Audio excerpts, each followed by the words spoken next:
recognition ang nakamit ng kapuso film na Green Bones na kinilala naman ngayon sa 41st PMPC Star Awards for Movies. Ang iba pang kapuso stars at personalities na kinilala riyan, alamin sa chika ni Athena Imperial.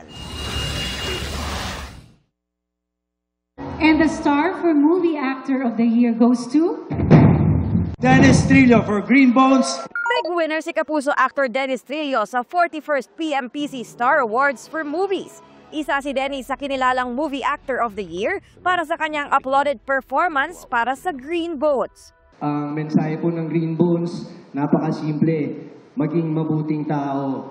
Gusto namin pong maparating to sa lahat ng mga manonood, lalong-lalo na syempre sa mga namumuno ng ating pamahalaan at gobyerno. Sana po makarating sa inyo, maging mabuting tao po kayo sa pagsilbi sa ating mga mamamayan, sa ating naghihirap na bansang Pilipinas at naghihirap ng mga mamamayang Pilipino.